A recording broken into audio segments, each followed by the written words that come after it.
This is the second part of a solution to lab exercise question 1 from week 10. Previously we've been looking at the F-test of significance for a model associated with the demand for beer, and we had seen how the F statistic shown in the main regression output could be derived using a Wold test in eViews.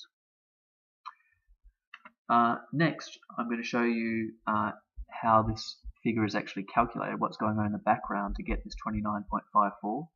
Now I'm just going to quickly refer to another document that shows the F statistic in its most general form.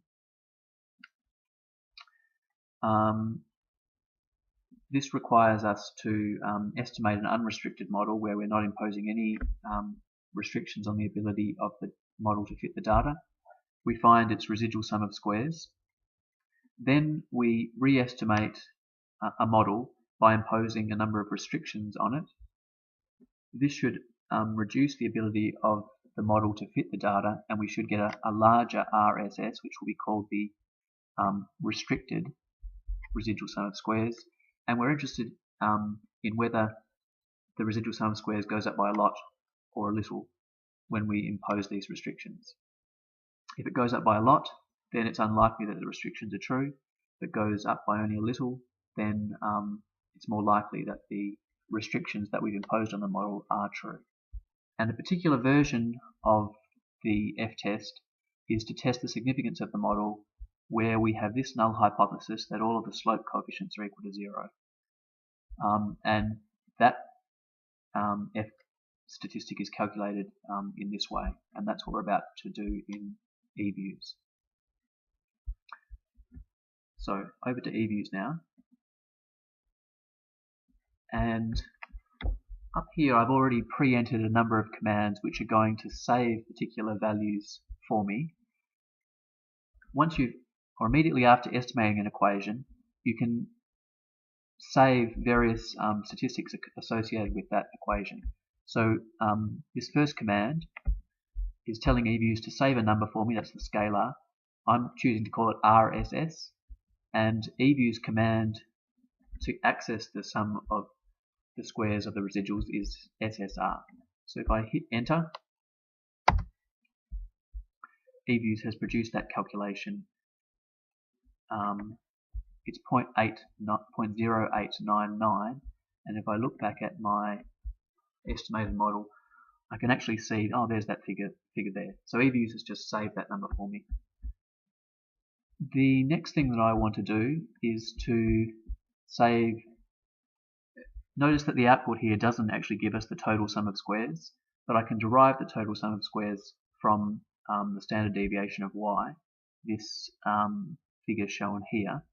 So I want eViews to save that number for me. I'm going to get it by saying eViews, save a number, call it SD_y, and this is the command, eViews command, to get that, like a function in Excel.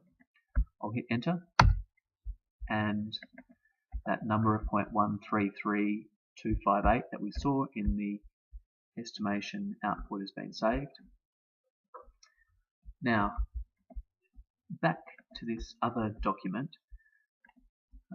I've just summarized here the relationship between the total sum of squares and the standard deviation of a variable.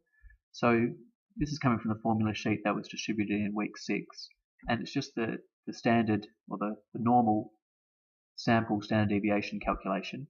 That can be rearranged in this way to find the TSS, the total sum of squares. And in eViews I've got a command to do that.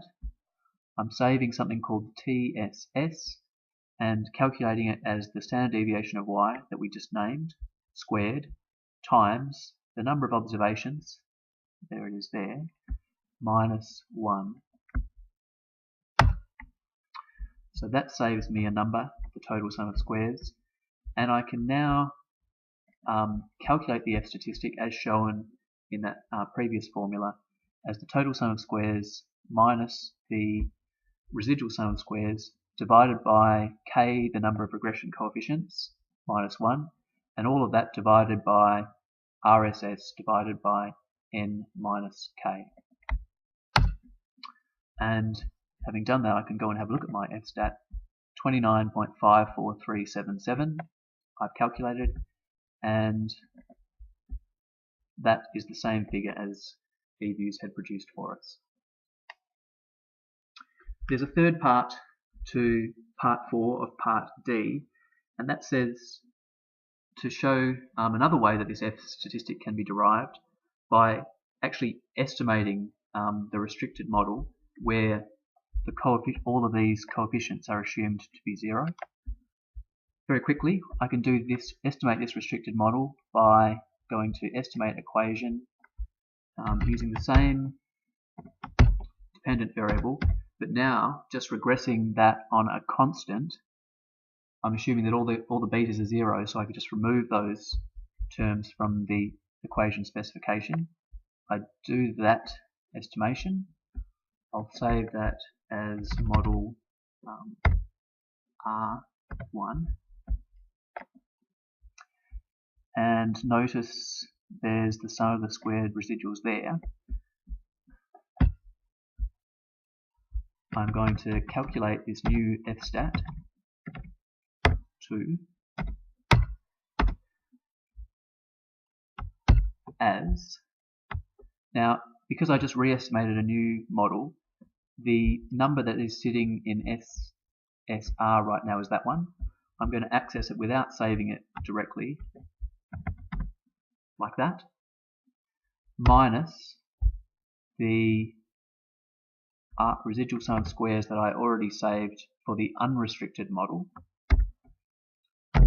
divided by the number of restrictions that I just imposed on the unrestricted model. There were 4 of them.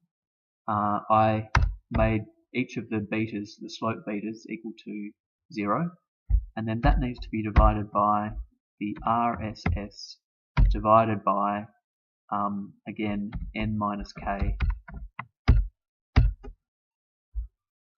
And if I hit enter there, it should save a new scalar for me.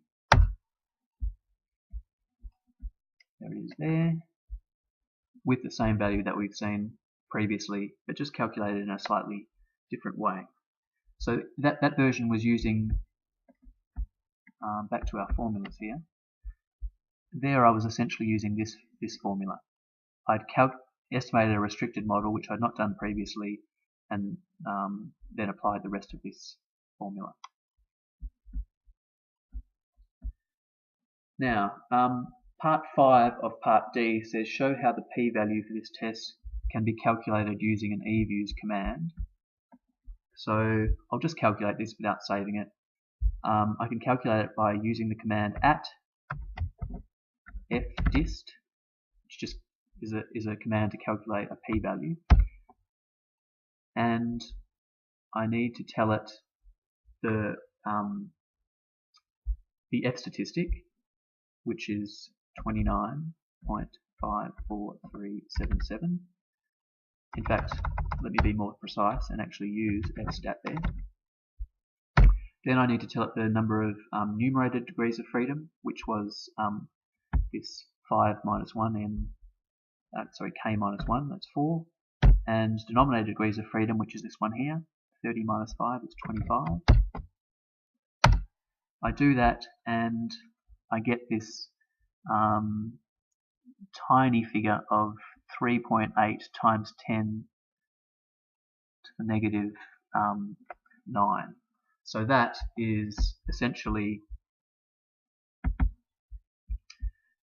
the 0.0000 that we're seeing in the output here.